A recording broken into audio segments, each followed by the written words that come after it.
Hey guys, in this video we're going to use proportions to solve geometric problems and to identify similar polygons. Alright, example 1. It says in the diagram triangle ABC is in fact similar to triangle DEF. So we have to know that because of the similarity statement we can first identify all the congruent angles, and in the similarity statement it's already lined up for you which ones would match up. So if I'm looking at the similarity statement, A is the first letter in the first triangle, and then D would be the first letter in the second triangle. So those two angles are congruent. So I can say angle A and angle D are congruent. That would be the first pair. The second pair would be angle B is congruent to angle E, based on the fact that it's the second letter in the first triangle and the second letter in the second triangle, so B and E.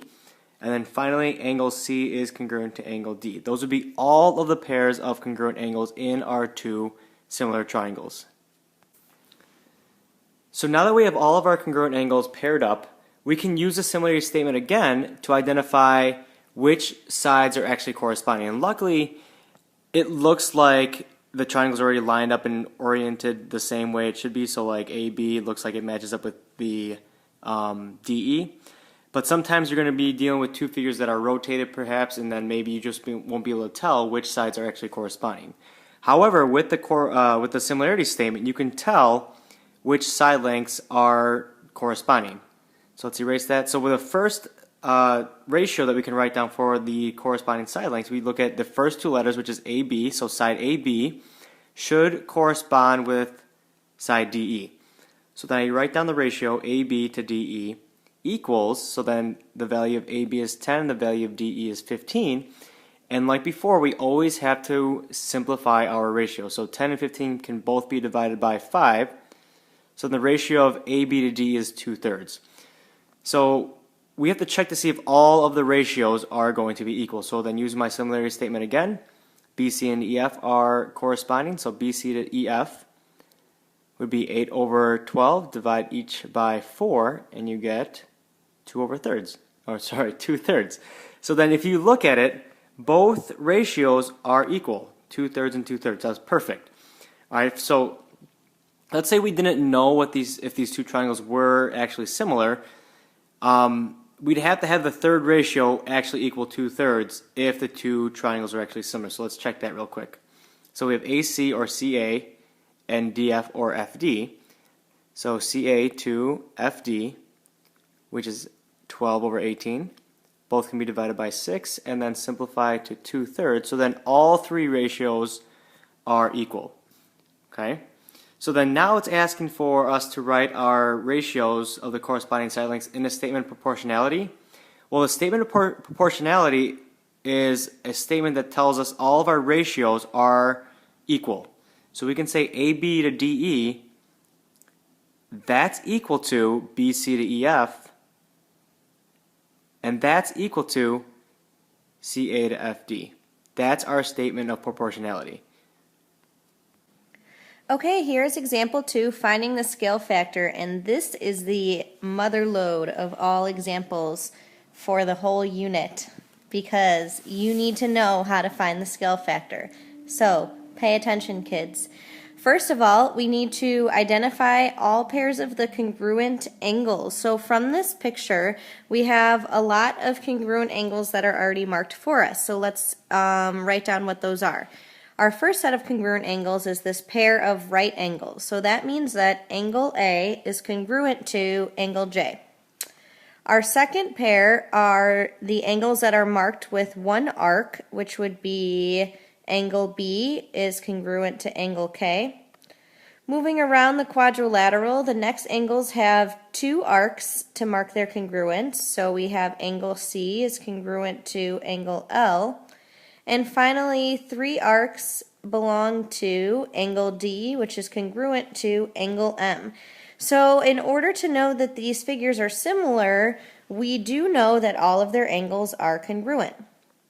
Now, in our second step, we need to show that the corresponding side lengths are proportional. So remember that the word corresponding side lengths, or the words, means that those are the sides that correspond to one another according to our proportionality or our congruence statement up here, or our similarity statement. So let's show that these corresponding side lengths are proportional. Well, first of all, we're going to start with this statement up here, ABCD to JKLM.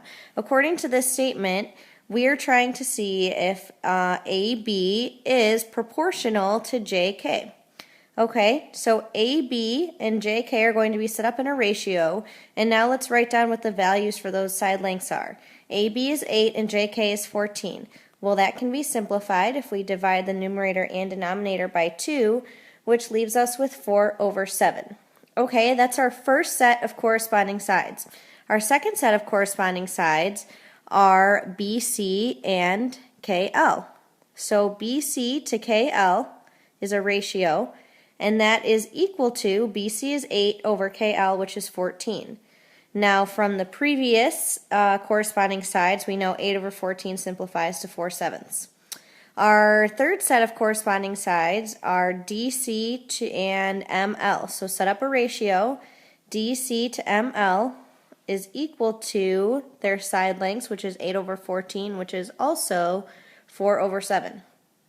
And finally, AD to JM, let's set up our ratio, and that is equal to 12 over 21. Okay, well, if we simplify 12 over 21, divide the numerator and denominator by 3, that gives us 4/7. Well, let's see what happened here. I have 4/7 for my first corresponding side length, my 4/7 for the second, 4/7 for the third, and finally 4/7 for the fourth one. Now that is not coincidence, kids.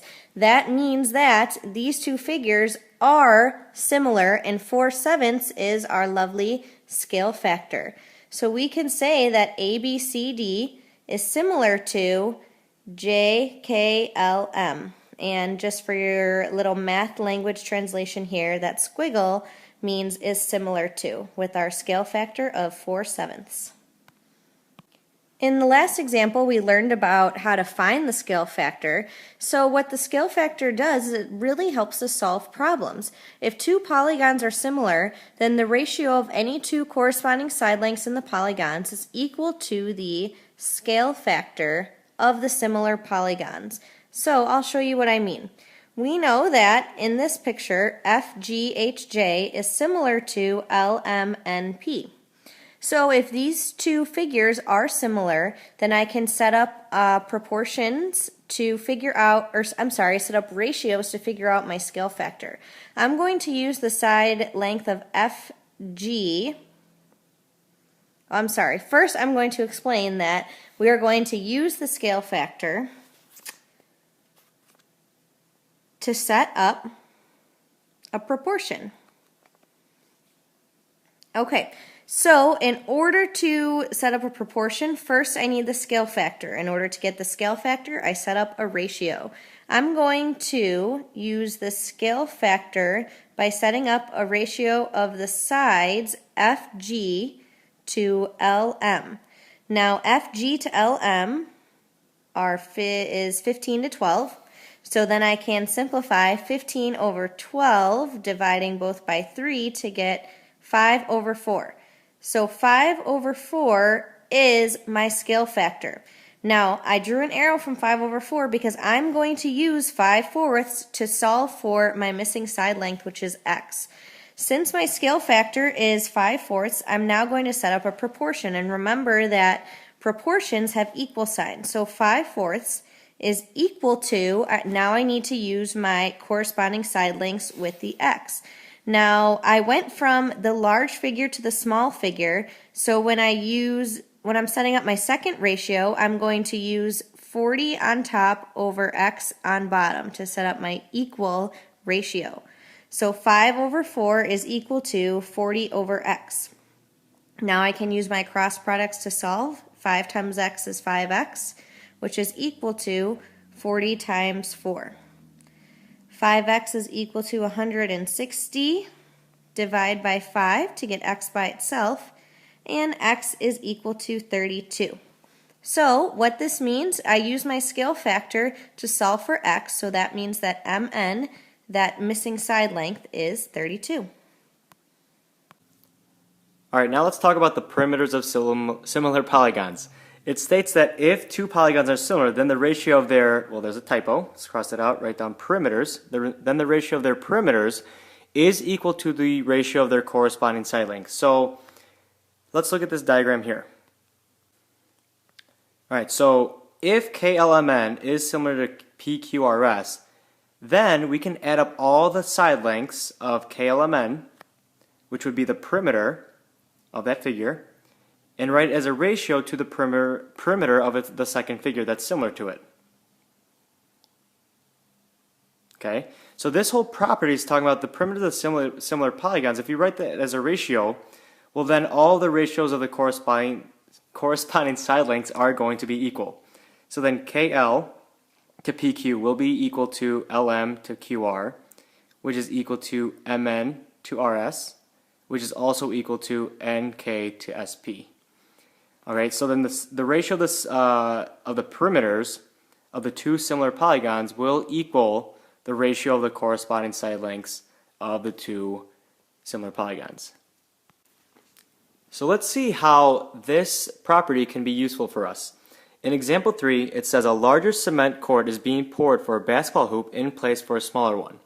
The court will be 20 feet wide and 25 feet long. So here's the new court.